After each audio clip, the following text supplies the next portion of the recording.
All right, so let's go ahead and review and we'll pick up where we left off. So talking about stages in development of expository messages.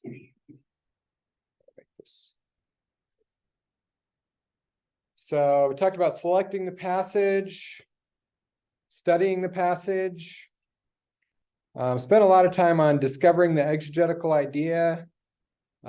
From the passage, again, that's with a particular passage in mind, boiling down to what is the main idea of this passage. From there, formulating the homiletical idea.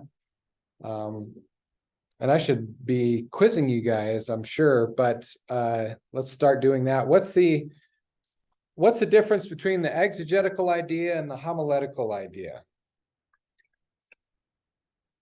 Who wants to throw out a description of the difference between those two things?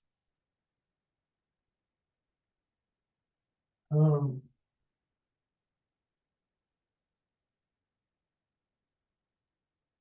if I remember correctly, the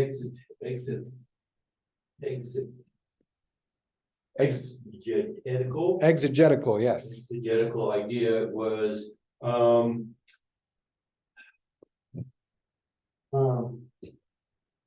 first you do you know your audience, you know their desires, their needs, and then God will give you the selected passage of which you expound out, you dissect it, you bring it out, if I understood it correctly. Okay. So the exegetical idea is the idea that's coming out of the passage, kind of the main idea of that passage. Okay, so how is that different from the homiletical idea? What's the homiletical idea?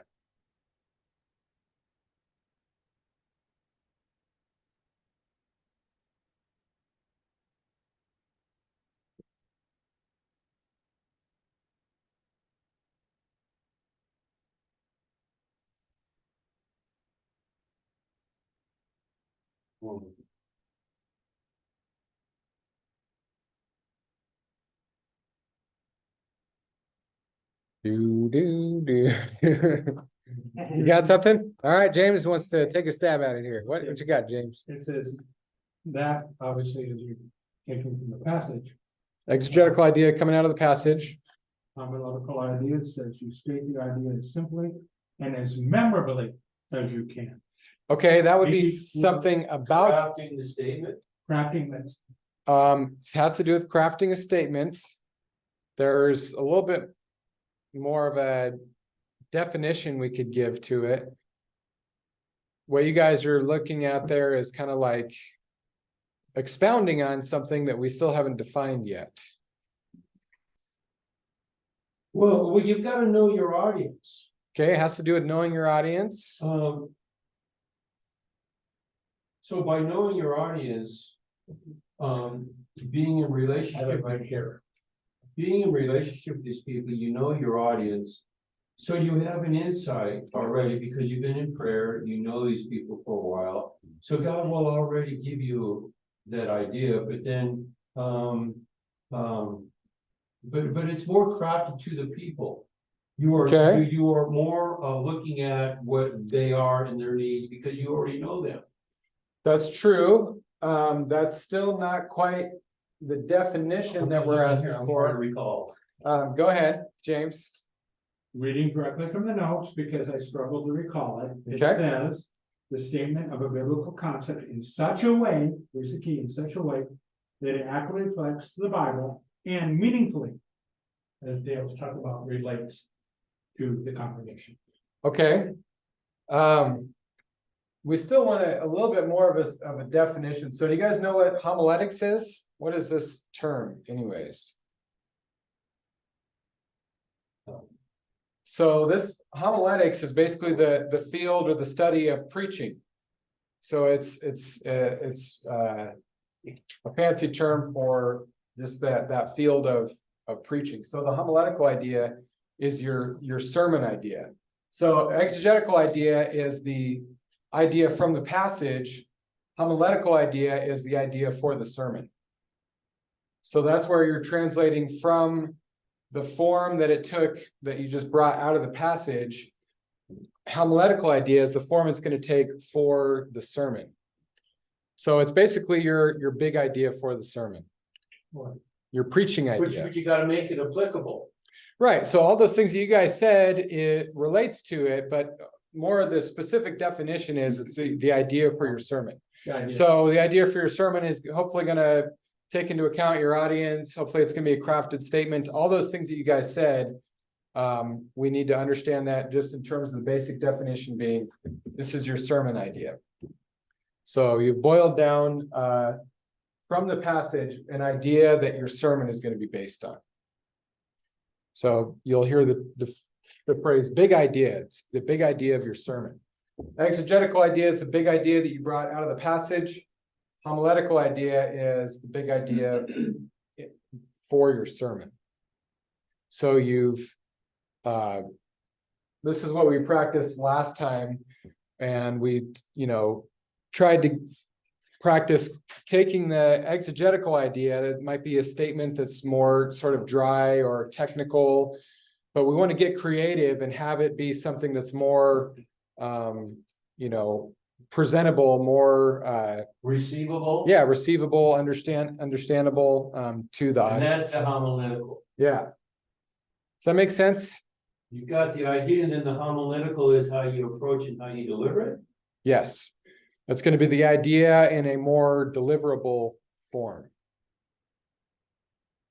So as I think James read, talks about how it still needs to be an accurate reflection. It shouldn't distort the exegetical idea, but it may be a creative reframing or restatement of that exegetical idea.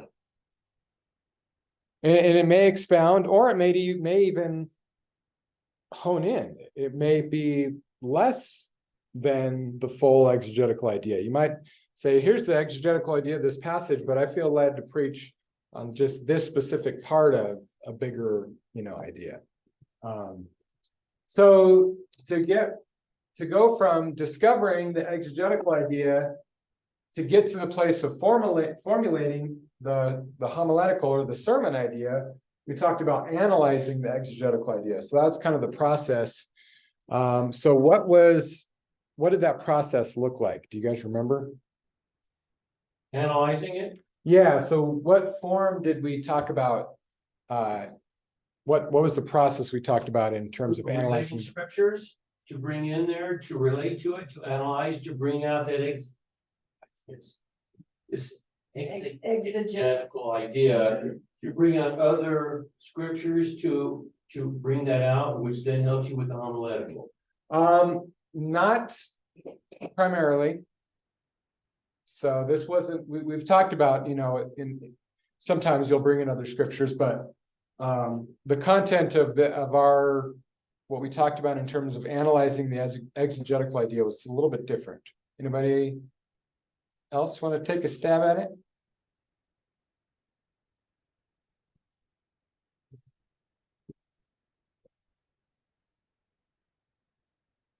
So you had mentioned something about approaching the topic in two different ways. Say, like, you can rejoice in the trials because they lead to maturity, or you can rejoice when hard times come. Where it's like, so you can pick a theme or an approach. How do you want to approach it? Do you want to it's just that way. I mean, I don't even know what else to say other than, you said make it brief, make it creative.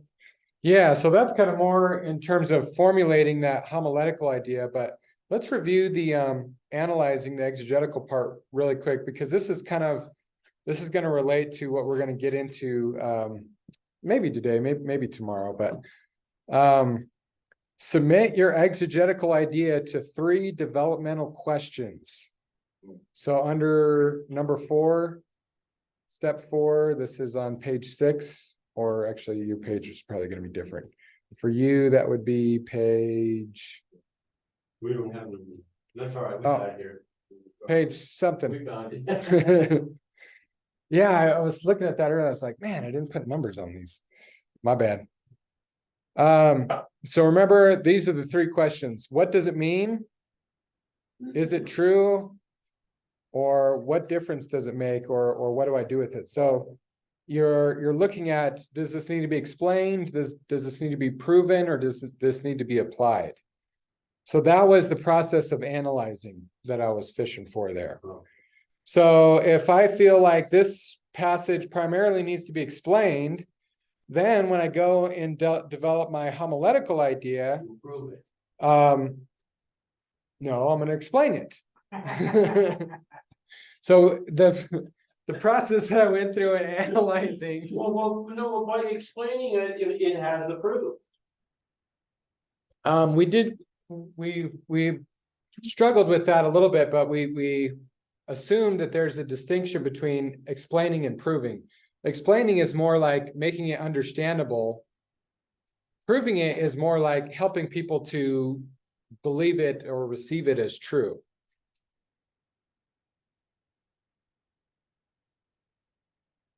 So there is a difference. You might feel that something needs to be explained in order for people to believe it, but there's still a distinction to be made between those two purposes. I might, Okay, I you think. see, yeah, I think- explaining I think- something is going to be a different focus than proving something. So what I started to say is, if in the analysis process, I feel like mostly this passage needs to be explained. Then when I'm formulating my homiletical idea and continue on with the sermon, it's going to be geared towards an explanation. And like I said, we'll talk about that a little bit more in step 7 and 6. So step 5, the development or formulation of the homiletical idea is kind of should still be connected to that analysis that was done. So yes, you want to be creative with the exegetical idea, but you don't want to ignore whatever you came up with in the analysis, right? So the analysis is kind of giving you a conceptual direction to take. And then when you formulate the homiletical idea, keeping in mind, what you feel the need to do with this sermon, whether it's to prove, explain, or apply, that's going to shape your homiletical idea. Does that make sense? So let's look at some examples. Did you guys write down any ideas for the homiletical ideas in the practice passages? For homiletical ideas? Yeah, so let's throw out an example. Somebody throw out an example of an idea that you had from one of those passages. Change, like with the fearless faith for wisdom. Okay, fearless faith for wisdom and trials. So what seems to be, when you think about that and what you intended with that, is there a specific one of those three that you are going for with that idea? An explanation, a proving, or an application?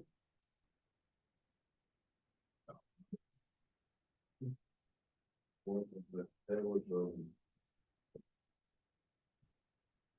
one of those things. Great word. Oh, going through trials.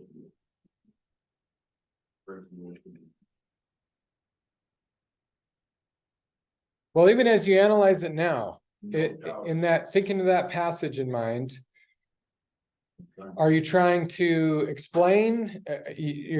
Do we feel that this needs to be explained? Explaining how this whole thing works. Explaining faith, explaining why you need wisdom when you're going through trials, or are you anticipating that your audience is going to be skeptical? Oh, is wisdom really going to help me in my trials?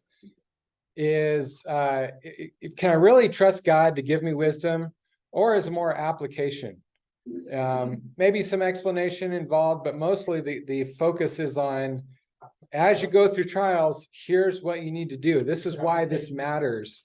And this is the procedure that you're gonna want to take. James, Fearless was South Valley. That's where I got the fruit. Right, Trying right. to make it rhyme. Exactly. I mean, trying to make it catchy. Creative and catchy, yeah. Yeah. Real estate business. Wow. Thinking I was reaching for application. That was kind of what I was thinking. Without doubting was where I got the fearless portion from. Yeah. Without doubting. The wisdom, receiving the wisdom in front. Yeah. No, I don't want to give the impression, and I'll come back to you, James, here in just a second, but I just want to say this. I don't want to give the impression that it has to only be one of these things.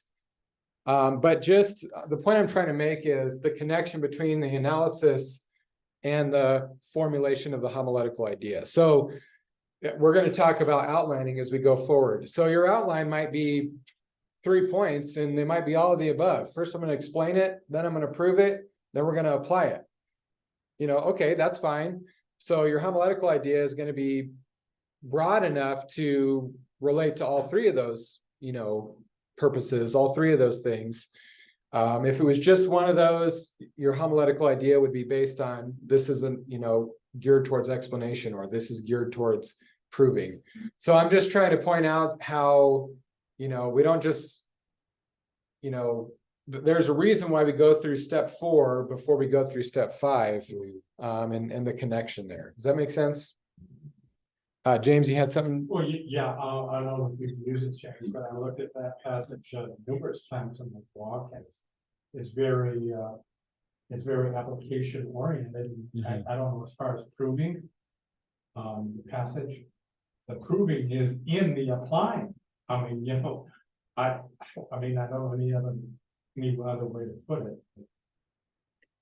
Yeah, and if I think in order to actually be slightly reversed. so if you anticipate that there is some need for proof, then basically you're just putting the ball in their court to say, if you want to know if this is true, you got to do it. But notice, Yeah. even if that's just a short point that you make along the way, not a main, aspect of your sermon, you're still making an effort to try to prove or point them in the direction of proof. As opposed to if your whole sermon is geared towards trying to convince them of why,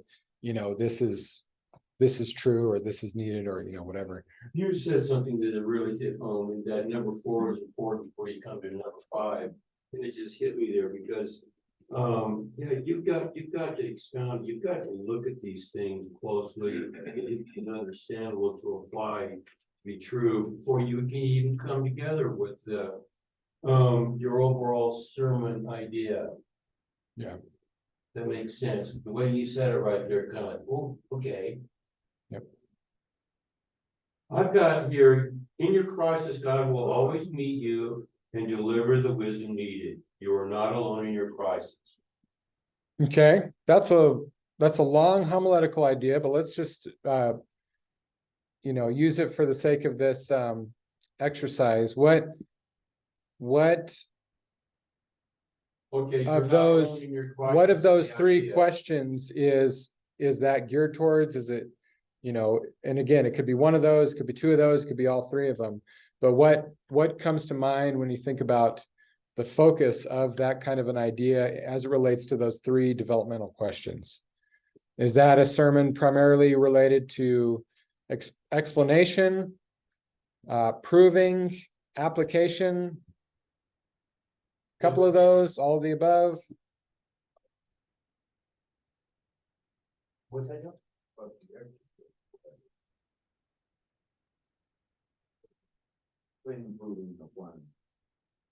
Right, so what I'm saying is, the purpose of that, analysis of the exegetical idea is to inform the homiletical idea, and especially what we're going to talk about next, determining the sermon's purpose. Notice, even as we're asking this question, the implied question is, what is the purpose of this sermon? And this is where, you could do this in this order. But it's almost like, well, which comes first, the chicken or the egg? Do I come up with my homiletical idea and then come up with the purpose? Or, should I say, what's the purpose? And then figure out what the idea is that, fits that purpose. I don't know that this is necessarily gonna always fall out in this chronological order. But I do think these are important steps that need to be taken, at least, in some order. It's interesting you say that, because whenever I've had an opportunity to teach or preach, I always came from the point of view, okay, God, what is it? The homiletical idea would come to me first, and then God would show me how to bring that out. Yeah. So going back to our overview, let's just orient ourselves. Going from one to, I would start in 5, and then I would back up and do the 4. Well, actually, I would very often know this purpose of the talk very often first. yeah. Well, that may be, and that's kind of what I'm saying. This may or may not be in chronological order, but I think, even if you got an idea of the purpose and then you go to your homiletical idea, at some point you're really want to narrow in this purpose as you go. So it's kind of like you can have a vague idea of the purpose, but kind of what we're going to be talking about is a statement, a purpose statement for the sermon, where you're clarifying this. You're taking it from something vague that maybe came out of your analysis, I was just gonna and say, now you're putting it into a specific statement. And then kind of what you were just talking about is what I kind of relate to what we're going to talk about in step 7, deciding how to accomplish this purpose. That's going to get us more into because you have followed that step-by-step process, you have a clear idea on how to accomplish this purpose. Yeah. Because you have, and I've seen the importance of that now. Yeah, so these things are going to be informed by some of that work that we did in the analysis. So that's not wrong to have the idea first? I don't think so, and That's what I want to Like devotions? bring us back to what we talked about in the introduction in terms of the bigger picture process that I would say fits in with every step of this. What was it? I'm trying to remember. Now I'm gonna take the quiz. Pray, listen, document. Did I get that right? Mhm. Out of all of these. And so, yeah, God might tell me the purpose before he tells me that, the final product of the homiletical idea or, whatever. It might be in whatever order it comes to you in this conversation with God. But some of these do make sense to happen first. And some of these might happen, you might keep coming back to it, over and over. You might not land on your final product of your homiletical idea until the very end, where you've really dug into it and changed your perspective. And then now you finally got the crafted statement that you were struggling with initially. Now it's maybe finally, clarified at the end of the process, who knows, but. I can give you a bottom line at the bottom determining the purpose of 99% of every one of my presentations. You know Christ, here's how to do it. You're in this crisis, let's see you get out of this crisis by seeing God. The purpose, 99% of the time, is for people to acknowledge their need for Christ and then to feel okay to come to him for that. Yeah. That, Sure. there it is. I didn't see it till just now. Yeah, and it may be, more specific in certain cases. But let's go ahead and dig into step 6. But does this kind of make sense where we've been and where we're going? So again, we're digging through this book by Haddon Robinson called Biblical Preaching. So he says this, you determine the purpose for your sermon by discovering the purpose behind the passage you are preaching. So as part of your exegesis, you should ask, why did the author write this? And specifically, here's kind of what we're getting into, because we've already kind of talked about some of this earlier, but here's more specifically what we're asking. What effect did he expect it to have on his readers? What is the effect that we're shooting for?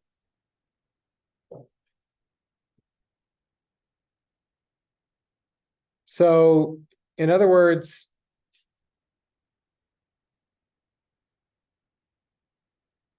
instead of asking primarily, what did the author mean? Or what is the idea of this passage? Our question here is related to that, but it's more specifically, what is the change in the reader?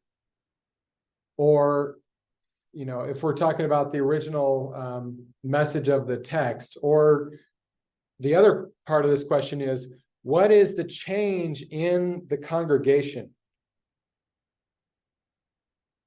So we're talking about specific outcomes, not theoretical ideas.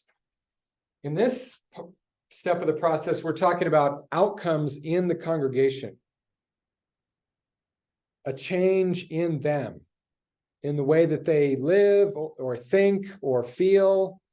We're talking about the sermon specifically in the sense of what is the desired outcome in the congregation. So that's how we're formulating the purpose, is what is this sermon supposed to do in terms of affecting the congregation in a specific way. Does that make sense? Yes. So along similar lines, he says, an effective statement of purpose goes beyond procedure in terms of, like, if, let's say, application, here's what you do. It goes beyond that and describes the observable behavior that should come as a result of the teaching.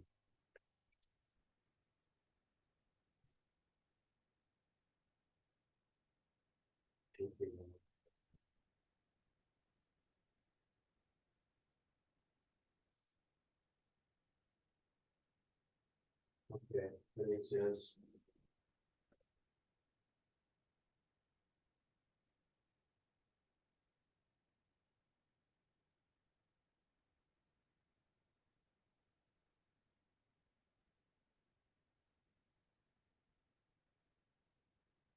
And I just realized your notes are in a different order than the document I was just looking at. I don't know how that happened, but I'm going to go to this other document.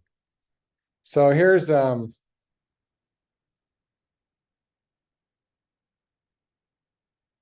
this purpose definition of what he means by purpose. What one expects to happen in the hearer as a result of hearing this sermon.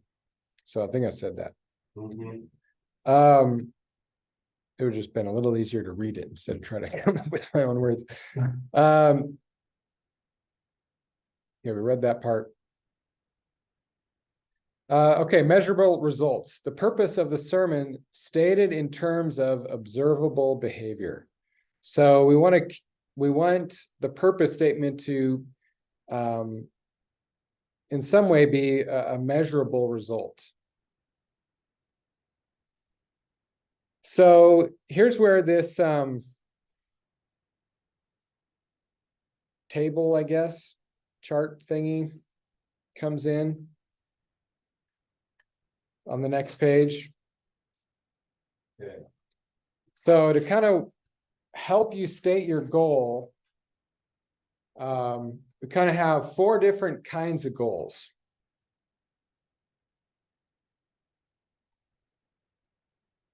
State your goal within the concept of number 6. Yes. Okay, gotcha. So this would be a process to help you state a purpose. So we'll do a practice and put this into terms for the 3 passages we've been working with. So, and they divide up the goal into 4 different categories. Knowledge being just an awareness of something, some truth or some spiritual principle.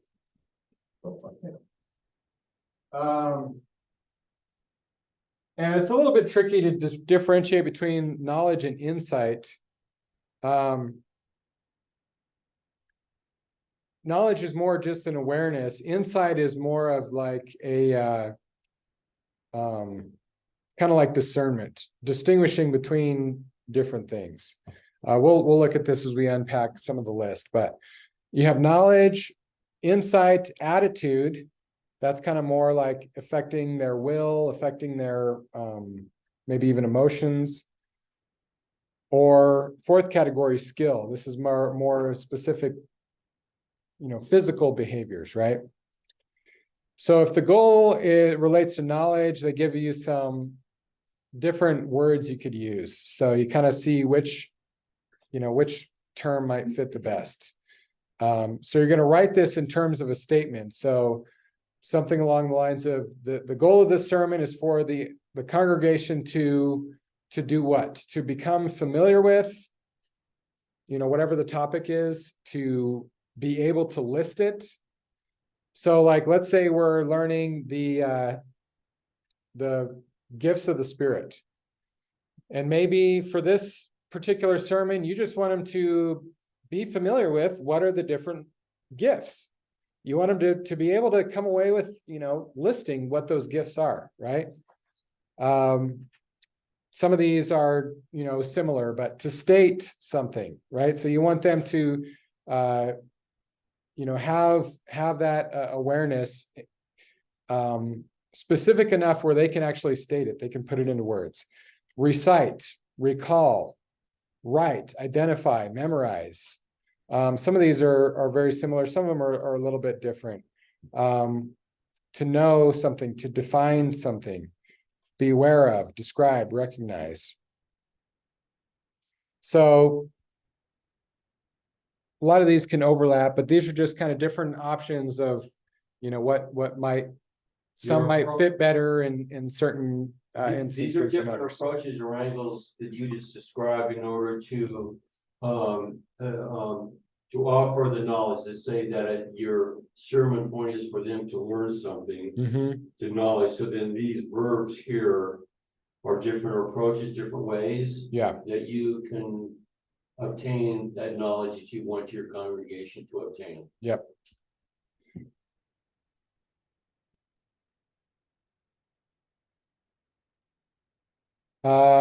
Insight, and this is kind of like taking it's still at a more of a mental or a theoretical level, but not just a general awareness, but more of specific information or even differentiating between different things or comprehending. There's a difference between knowing something and comprehending it. Comprehending is kind of like you see the big picture. How things are fitting together.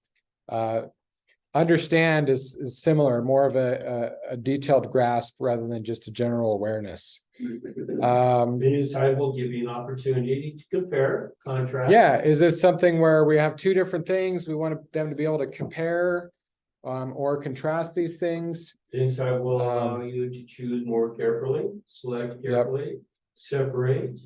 To evaluate, Insight. to examine, So different options there. So we'll just use these when we go into our next practice. But if you think about it, those first 2 categories could kind of go along with the explanation, analysis, or these would be different forms of an explanation emphasis. Whereas proving it might fit into attitude, but attitude can go further than this. Kind of the way I think about this is, going back to like our discipleship class, we talk about the heart, mind, will, emotions, body, the core of those things, and think about those 4 different faculties. Some sermons might be more related to mind, right? And that would be kind of these first 2 categories. Attitude might be more of like the will or the emotions, right? So I don't want them to just understand the gifts, for example. I want them to desire, right? I mean, that'd be a good angle. It says, desire the spiritual gifts, Well, so if my sermon purpose is to stir up a desire for the gifts, that's going to be a different approach than if I just want them to understand or be aware of what the different gifts are, right? When you talk about stirring up the desire, how do you use that eye catcher? To grab, to facilitate that. Are you asking what might you like Yeah, proceed in a sermon to stir up a desire? yeah.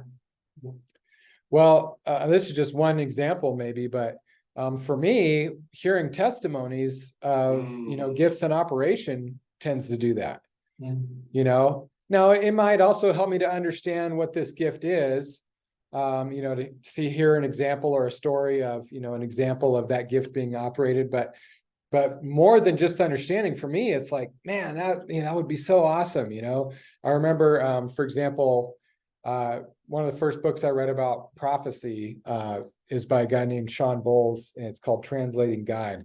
And he had a lot of just stories, of, I don't know, like on an airplane, and he felt, he heard God say something for this person. And then, he usually kind of talks about his, hesitancy. Should I really say this? Then he says it, and then it's, so meaningful beyond what he could have, understood, that just the significance that it has for that person. It just was a, life-changing experience for them, and all these, all the cool things that God did through that experience. And so I was reading that, it's just like, man, I would love to do that. It stirred up a desire to prophesy, right? Guess what? Yeah. Sure. Yeah.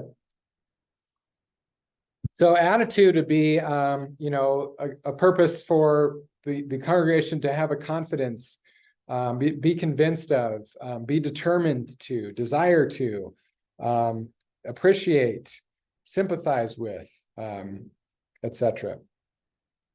Like here's a, for instance, like if you wanted to preach about the deity of Christ, you go to John 1:1-5, and I just have this in front of me. I could just see how you could use all those, every verse, to get their attention. And the verse 5 is particularly important. The light, which they're talking about Christ, shines in the darkness, and darkness cannot comprehend it. So the reason darkness couldn't comprehend it was because it was opposite to it. Yeah. And then the last category being skill. So again, we're talking about observable change in the congregation, from, or the audience, whoever that may be, from the sermon. Do you want your, or I say do you, but really we're asking the Holy Spirit. Holy Spirit, what do you want to accomplish with this sermon? Is it for the audience to be able to communicate something, or to interpret something, to be able to apply, to experience something? A lot of times I think a lot of the sermons that I've done is more hopefully facilitating a certain experience, maybe an experience of the fruits of the Spirit, experience of the presence of God. Do you want them to be able to explain something, etc.? So is this making sense?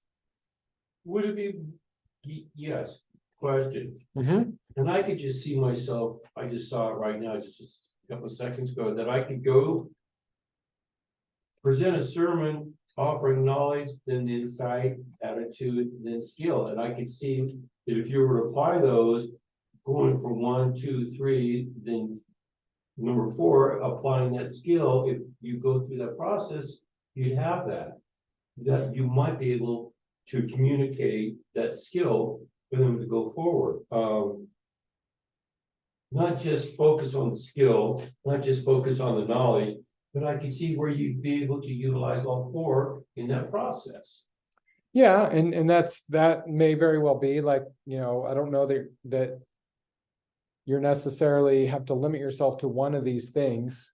But from my very recent experience, I think you're better off to focus on one. you don't want your sermon to be too big either, so I don't know that there's a hard and fast rule, but the people have used the analogy of like, is this a shotgun or is this a sniper rifle, right? And it's like, are we aiming at something very specific, or is this just kind of like,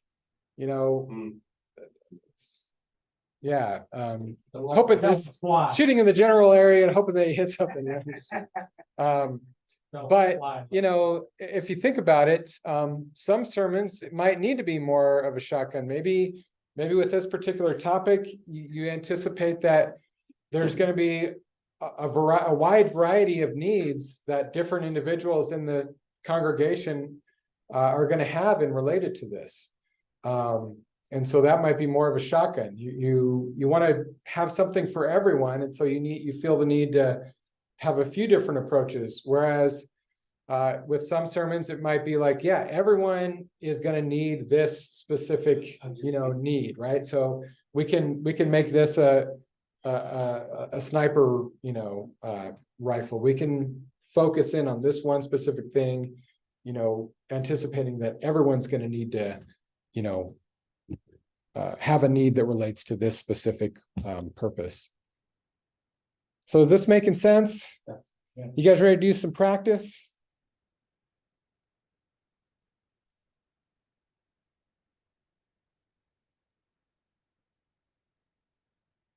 So let's go back to our 3 passages.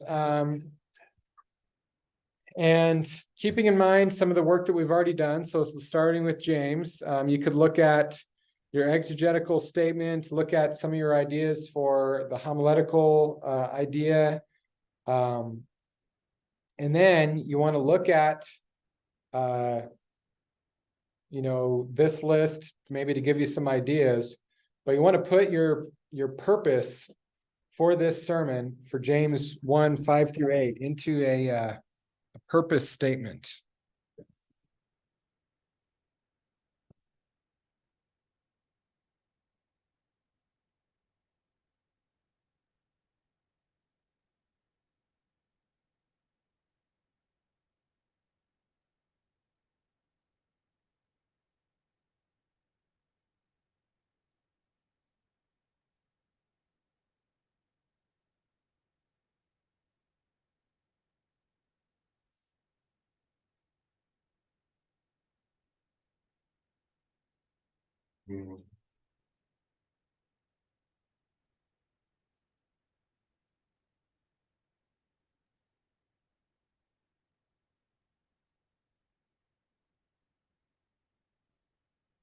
So the format of this statement is going to be the listener or the audience, the congregation. So the person that I'm preaching to, right, whatever term you want to use for that, should one of those verbs, and then basically the subject of your sermon, right? The listener should desire to operate in spiritual gifts. Yeah. So those are kind of your 3 things. The listener, or whatever term you want to use, should experience the fruit of the Spirit. So you have kind of 3 categories. So obviously that third part in this one is going to be something to do with wisdom and trials, trusting God, whatever. But so basically you're just looking at this list to identify what is it that you want, or you feel that the Holy Spirit wants the audience, the congregation, the listeners. What do you want them to come away with as it relates to, your subject in this sermon? Does that make sense?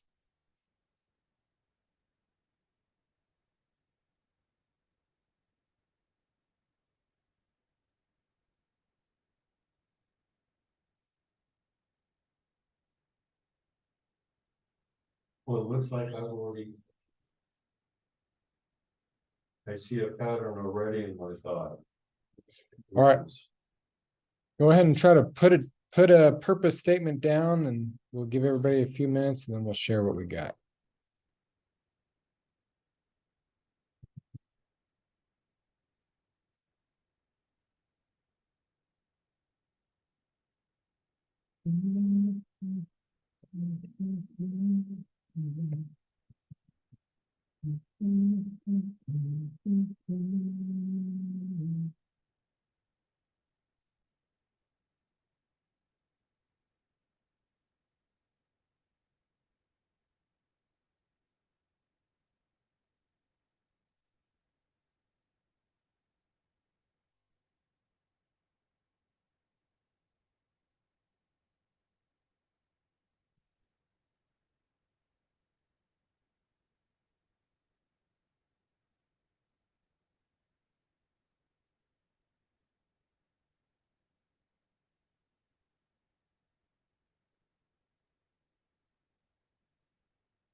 Anybody want more time?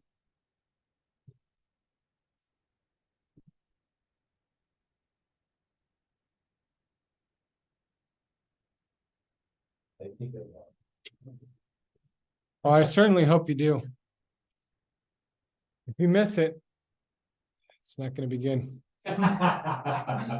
Now we're all in condemnation. There is only one right answer in this. On this list. I hope you get the right one. Oh, that is such hooey, like your dad would say. And wait for finish, dad's favorite thing. I've heard him say that a few times. Hooey. Malarkey is another one. What a bunch of malarkey. Malarkey. I don't even know what malarkey is. I'll have to Google it. Irish. Anybody want more time? All right, what'd you guys get? Yes, sir. Fearless faith for wisdom in trial is found in relationship with him. And the reason that I came up with that was asking is part of relationship.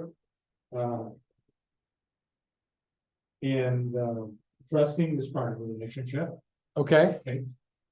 And also, my writing was too small. So I can't read what else I wrote, but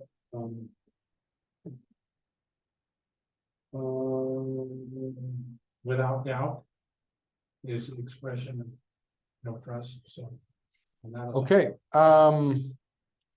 that is not a purpose statement, I'm sorry. Fearless faith with wisdom and trials is found in relationship with him. That's what I hope their takeaway would be. Okay, so what you want to say is that I hope their takeaway is this. So a purpose statement, this is what I was trying to explain as we got started in the exercise. The audience should, and maybe even, you know, using one of the things on this list, just as kind of like training wheels. The audience should, one of these words or phrases. And then the third part of your statement is going to be, you know, related to your subject. So, something about, you know, trusting God for wisdom and trials. Does that make sense? Let's see some more examples. Let's see what'd you get, Dale? To hear, apply and experience, to hear, apply and internalize God's wisdom as we go through our crisis, to experience God in the crisis. Okay. So that's more of a shotgun, you know, sermon. But you still want to kind of put it in terms of the listener, the congregant, you know, should, and then all those things that you just said.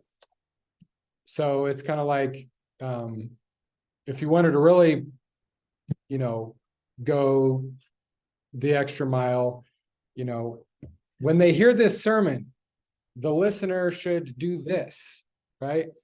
You don't necessarily have to put all that wording in there, but that's basically the form of a purpose statement.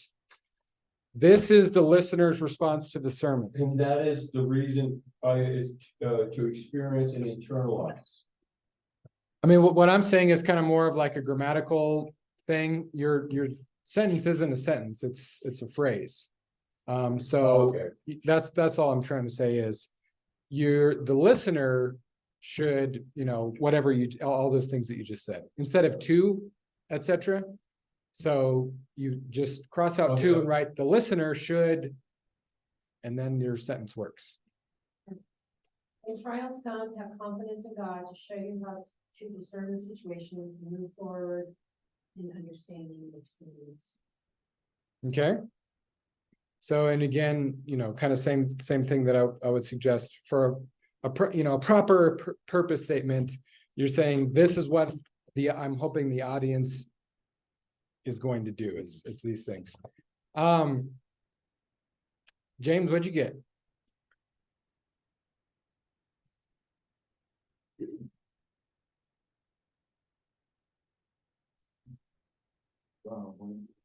Okay. Mike, did you come up with anything? We're doing a purpose statement for James 1:5-8. Yeah, And if you want, I can get you a little scratch paper to. yeah, write it down, so I Write some stuff on it. should have done that earlier, but here we go. I've got a pen for it. If you believe in the Christ that when you ask him for wisdom, and if you don't, you have to listen to the Lord and ask for wisdom and understand what he's saying and know that it's his voice. And that you've got to discern spirits, which is the devils or gods. Mhm. And if you don't have faith that that's God, then it's like tossing ball in the wind. Yeah.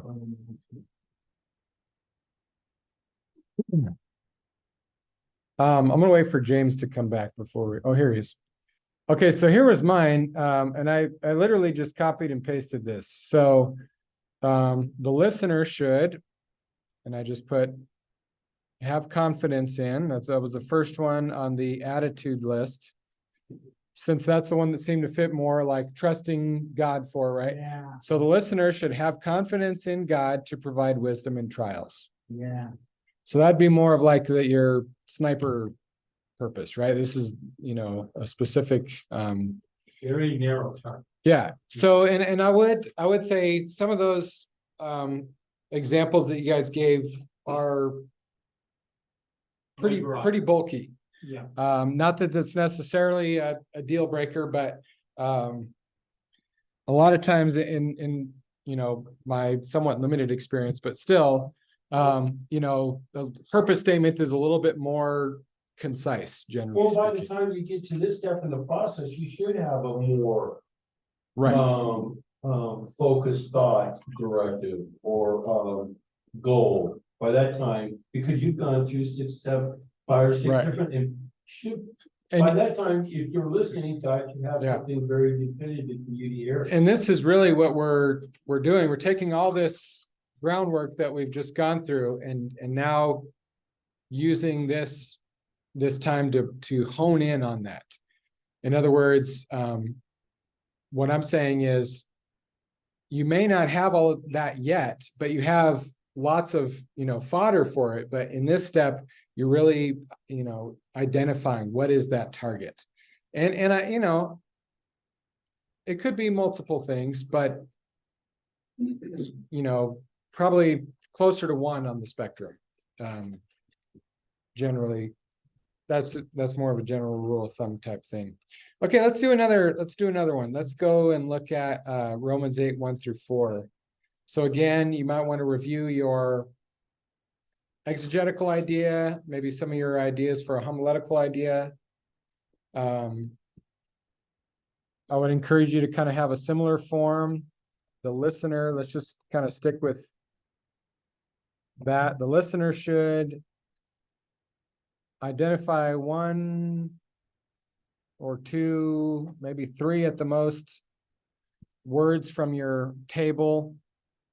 And then the third part of your statement is going to be related to your subject for Romans 8, 1-4.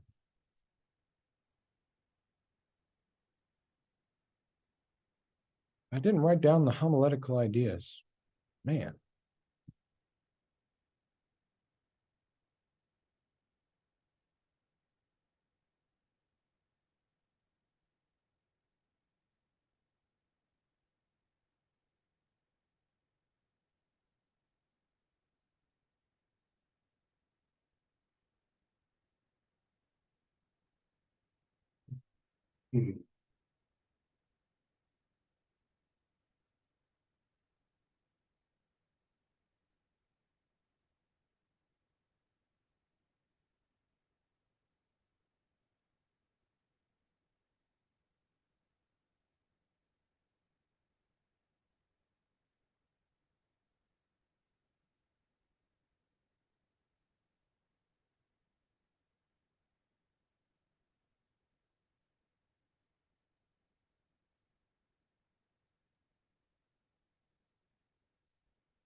This one we do.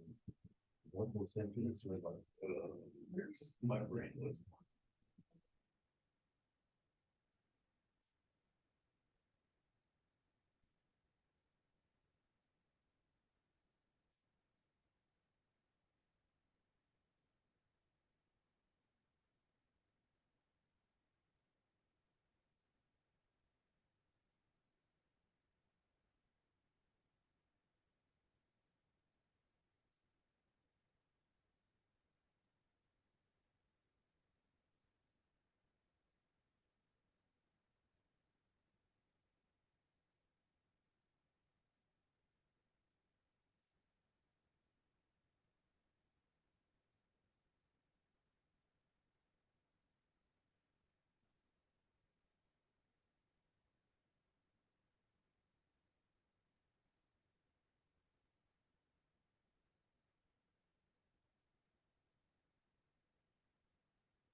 Do me a favor, once you get your purpose statement, underline your verbs in your sentence.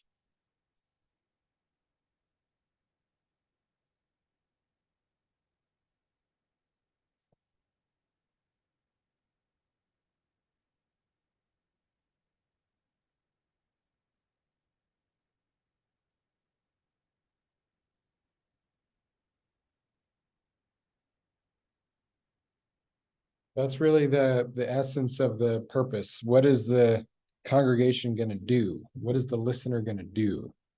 Or what will the specific effect be?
Some people are still writing. I'll give you guys just another minute to finish up.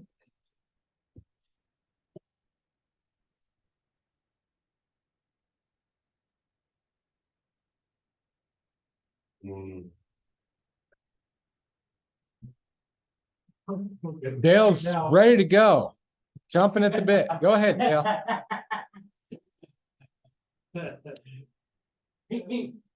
Make sure it's a grammatical sentence. You are no longer condemned by the law, but you are free in Christ in the new covenant. Wait a minute.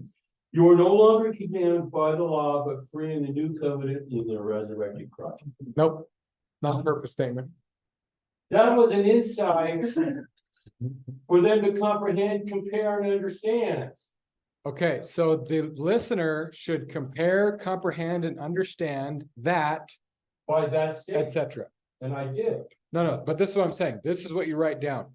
The listener should compare, comprehend, and understand that, And then, everything that you just said. okay, So, but have confidence through Christ's sacrifice to experience a righteous relationship with God. again, Now you just put the listener should I at saw the that. beginning of that, and then you got it. Okay. it's right, And but and underline the verb, Yeah. that was, Experience. yeah. You guys understand kind of what we're doing here? We're focusing in on the audience's response. To shape our approach as we continue, we're looking at what is, it's kind of like the metaphor that he actually uses for this chapter, and the chapter's title is The Arrow and the Target. So when you get up to preach, you're shooting at a specific target. You're not just saying a bunch of stuff. you got an You're objective. doing there's a specific objective, right, that you're trying to reach. And so when you're, as you continue to prepare this sermon, focusing on what's your target is, gonna affect your preparation. I'm preparing to hit this target, something specific, right? Or maybe a couple of things on that target, but. Okay, James, you get something?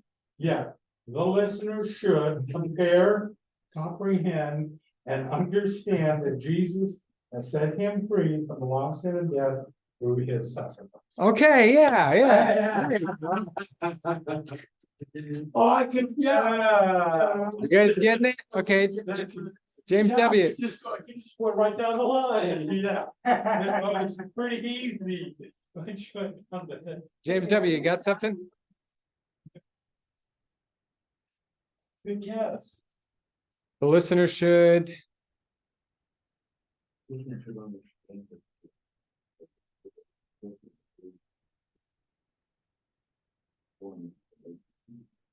yeah, that was actually. That's actually what I started with, but then I was like, kind of second guessing it. I changed it to be aware of, because I don't know, I still struggle with that. Is it just like an awareness of this fact? Or is it more understanding is kind of more like, understanding would be more if I'm unpacking this.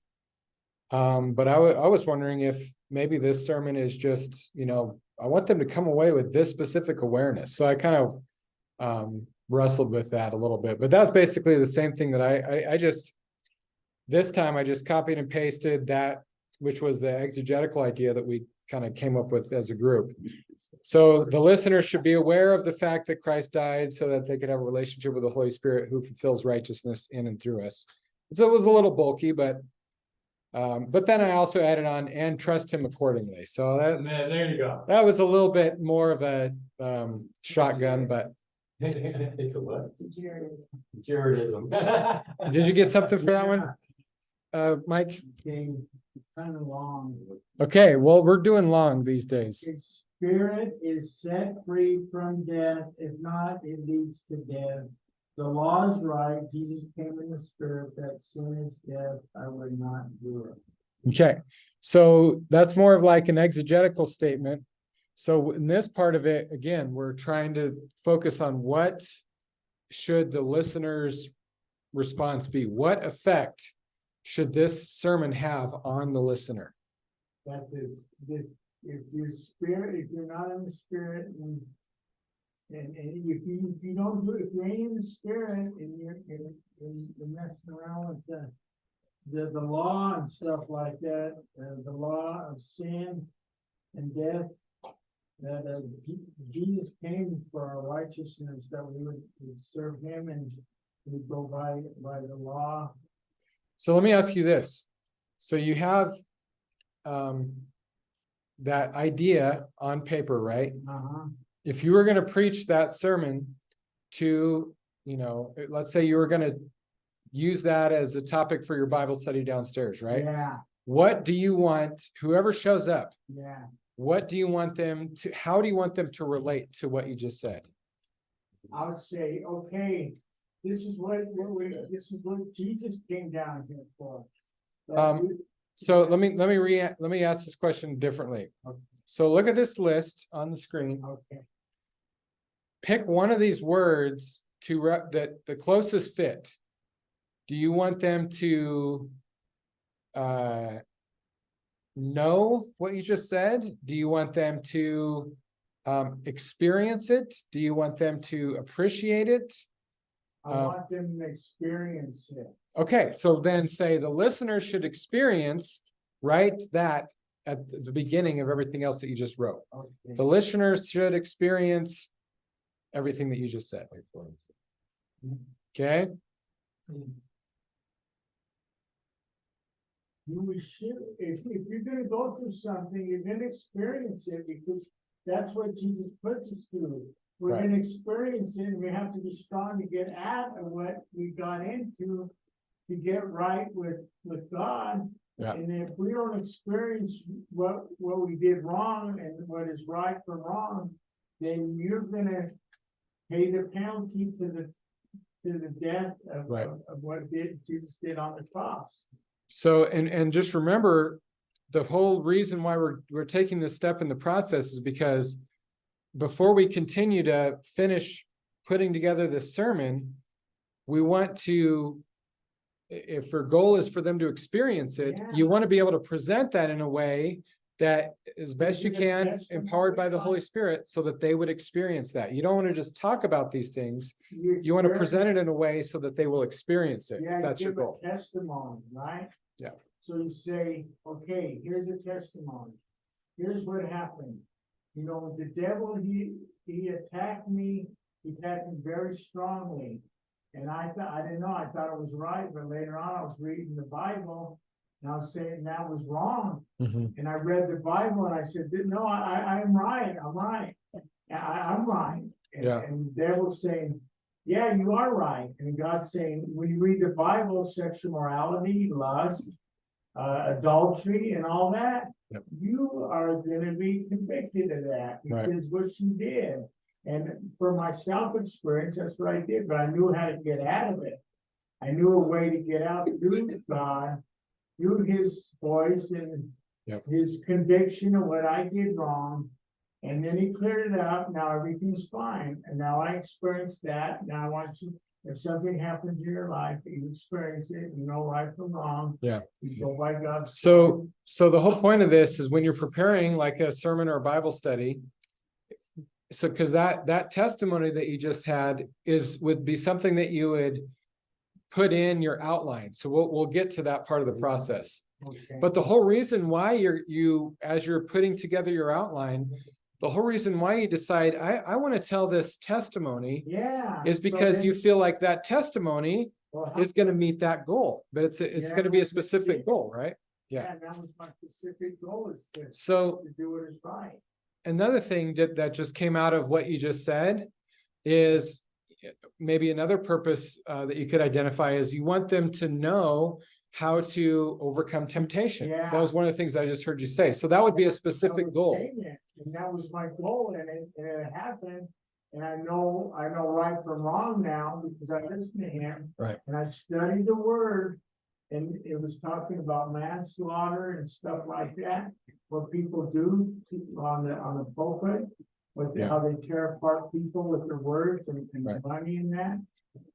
Manslaughter, here's you slaughtering people with, Yeah. which is doing up on the pulpit.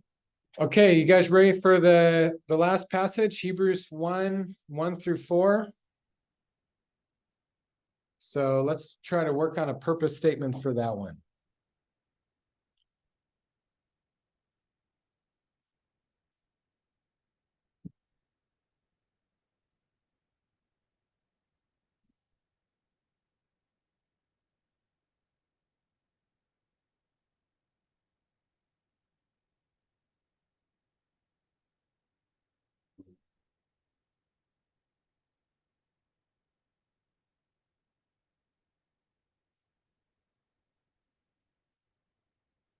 One through four on Romans. Hebrews chapter 1. Hebrews chapter 1, verses 1-4. So back, yeah, there you go.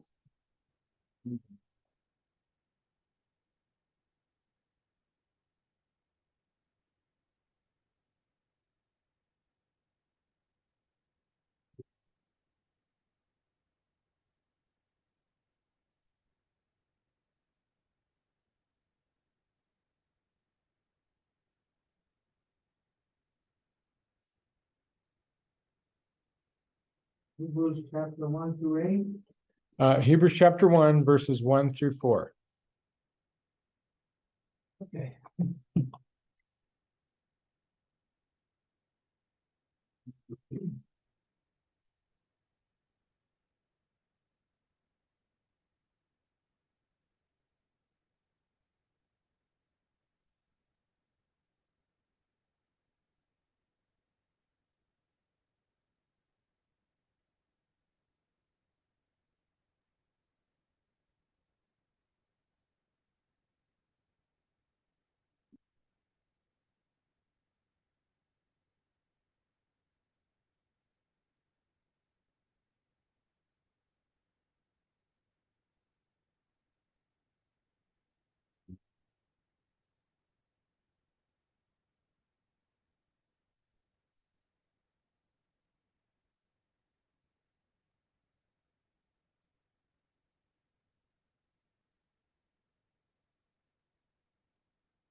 You write that down?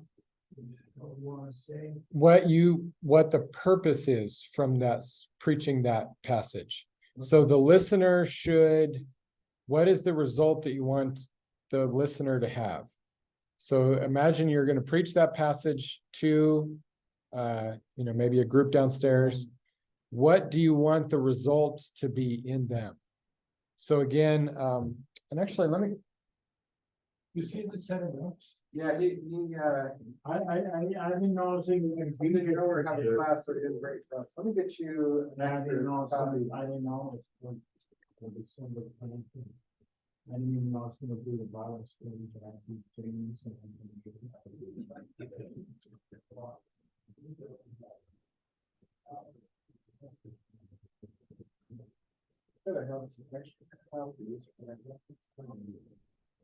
I'll bring all my books. Next Tuesday, I have triad, Bible study, triad, and a bunch of. Tomorrow, I'm going to 260.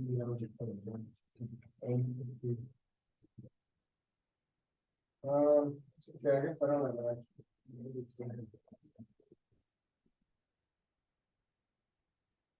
Yeah, I'm sorry, it looks like I don't have an extra copy. That's okay. I'll pull it up on the screen though. Yeah, that'll be. So.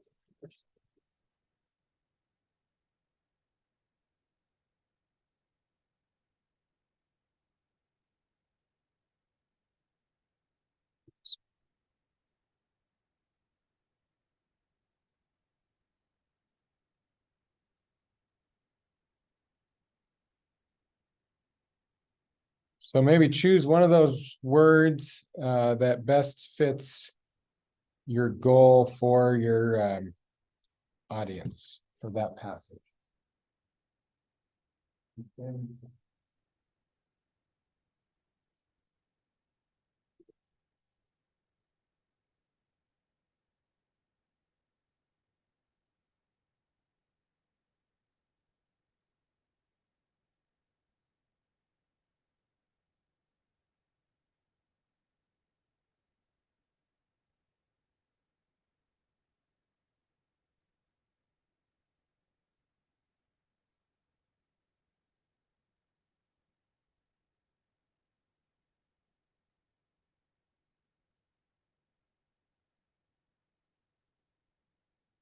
Things come together here, Jared.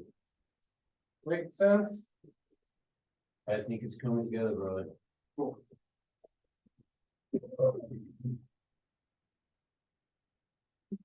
Okay, Think too hard. it's coming together here. You know what happens when you think too hard?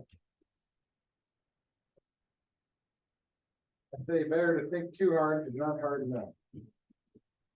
Think too You hard. know, I would agree. I would agree.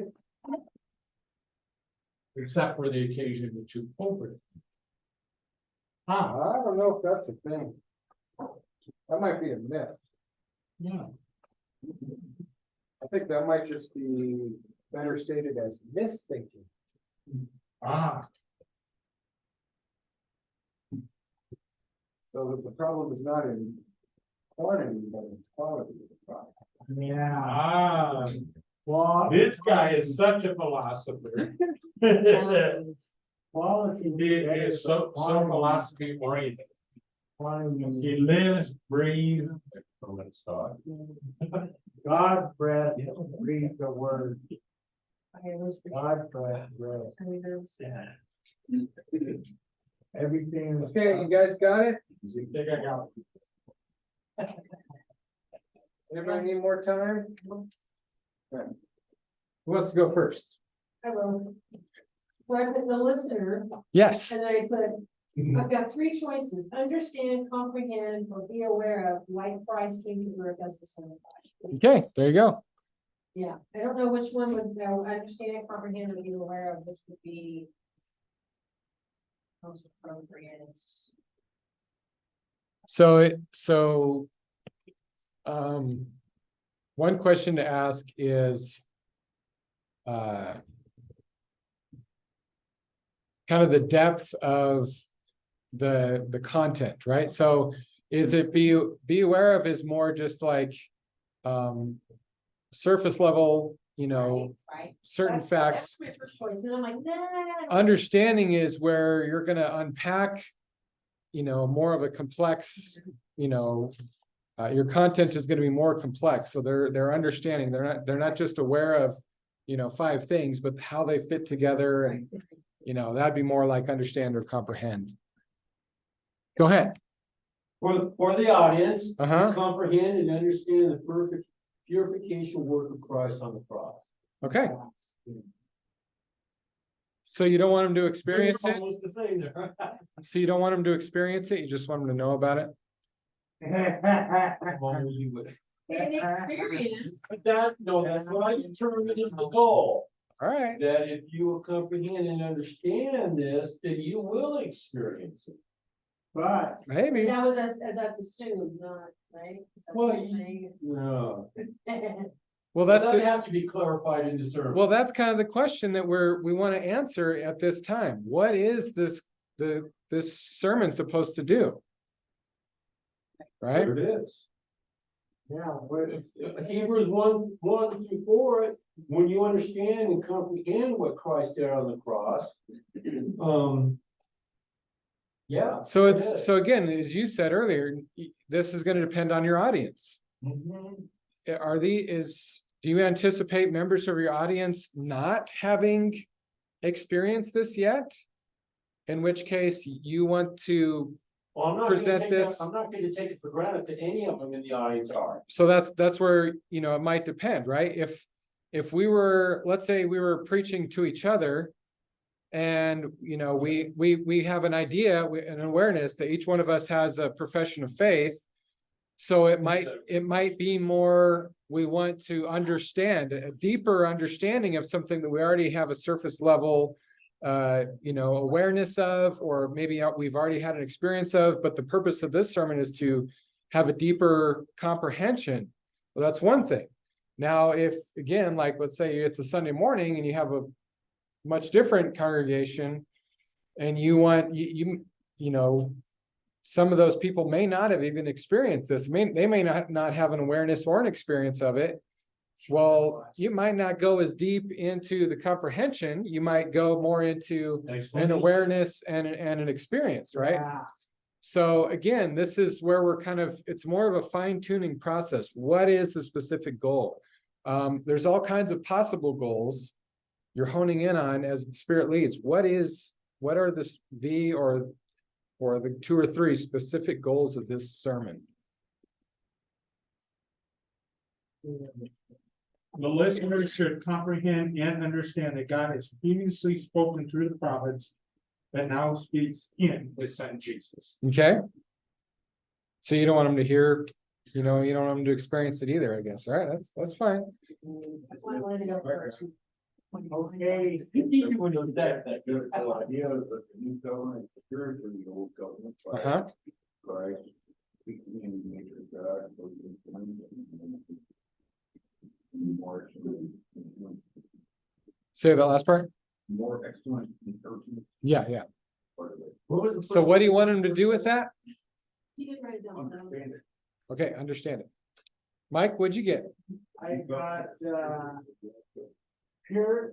Jesus came for purification, to make us pure like He is. But, and He was superior to the angels, which is helping us help Jesus and to purify us. To that, that superior angels and the angels in the name has inherited the superior share. Yeah, you're superior. Jesus was superior to the angels, and the angels, you have angels that watch over us. And Jesus was superior. He was purifying us. He Okay. wants to purify us like Jesus is, because we have to be pure. So I hear 2 different sermons trying to compete Yeah. for this time.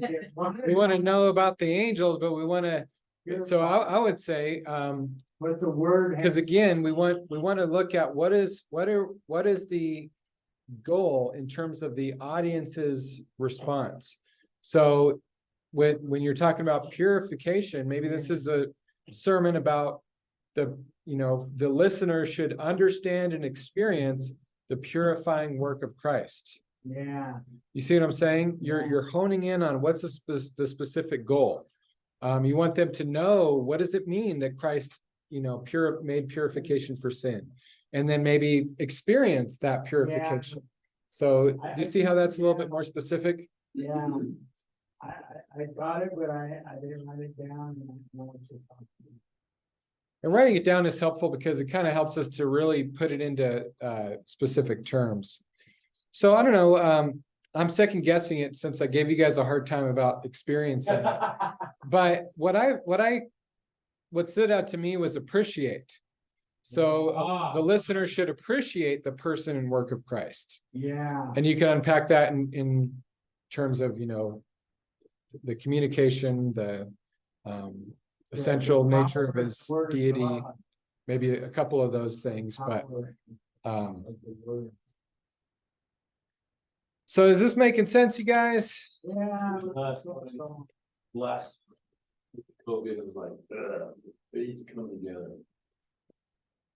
Praying was like, Well, we don't have time to dig into the next section. So any questions, comments before we take a break, and then we'll do our second section.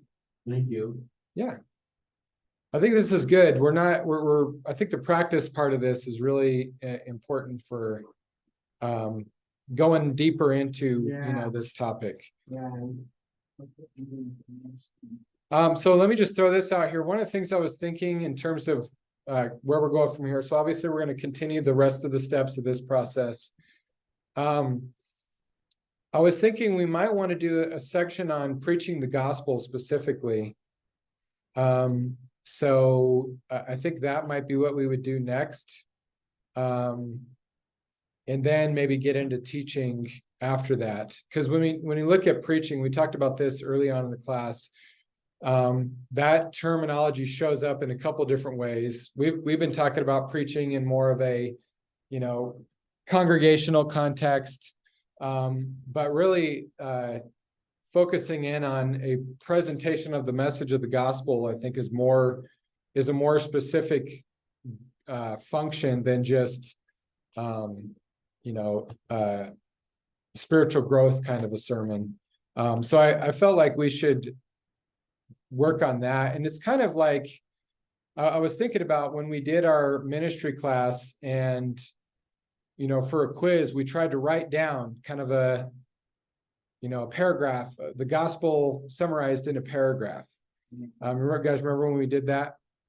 Well, I think it would be kind of like the same thing where we would each, again, practice, we would, put together a maybe 5 to 10 minute gospel sermon, and take some time to focus on what would that be. I think that would help us in our evangelism, but it would also apply some of the sermon prep things that we've already been working on. But here's a question that I want to ask. So before we get into that kind of next section of evangelism, and then, the one after that would be teaching. I was thinking we might want to do some practice first in terms of what we talked about, where we would put together a sermon and present that to each other and give feedback. So I think before we start going into other theoretical approaches, maybe taking this one, and we'll probably be finished with Andy Stanley's book by the time we finish this section. I'm thinking maybe we would each at least do one sermon, putting together this theory and applying it. And we could either do some of that in homework, or we could do that in class. Homework. So we could talk about that, but if that sounds good, I'm just kind of trying to figure out, how we're going to proceed. So first we would pick a passage, it could be one of the passages that we've been working on, because we're gonna continue to, use these So to. you're gonna give us free will to pick whatever? out of the Yeah, four Gospels? I think anything in the Bible, I would say you could either pick something, but I was thinking some of you, it might be easier to just stick with one of the ones that we've been working on. And so either way would be fine. You could pick a different passage, or if it's just easier to go with what we've already done on one of these 3 passages.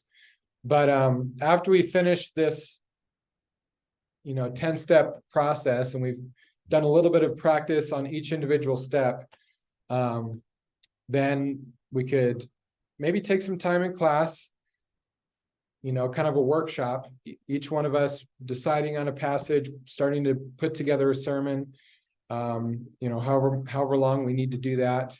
And then we'll present those sermons to each other. We'll figure out, how long we want those to be, and some parameters around that exercise. But does that sound good? Yeah. Yes, Does it have to be, the sermon have to be listed? from the Bible. It has to be from the Bible. I was gonna say, is it going to be from the Gospels? Because I have one in mind that's. No, I don't know. I don't say it doesn't have to be from the Gospels. I would say you could pick any passage. Maybe, when we get there, or if you have an idea, some might be more difficult than others, but maybe if you have an idea, run it by me, and I'll say, if that seems like it could be a good fit. But for the most part, I'll let you guys choose whatever you want. 1 John 1:1. And if you fail miserably, it'll be on you. And you picked a really difficult passage. I'm sorry. The gong show? Yeah. He'll be in the corner with the gong wire. So, okay, does that sound good, you guys? Anybody else want to comment, question on that? Going off of 1 John? Oh, that's fine. My next thing, 1 Yeah. John, it's so deep and well. Yeah, it'd be great if you could kill, or I was rethinking that phrase, instead of kill 2 birds with 1 stone, feed 2 birds with 1 bread. Oh. So if you want to feed 2 birds with 1 bread in this exercise and work on something, well, the old saying, kill 2 birds with 1 stone. It's like, I'm doing this for this class, but it's also going to help me to prepare for something else. There we go. I just figured, yeah, instead of killing birds, we could feed squirrels or something more friendly. Feed 2 squirrels with 1 net?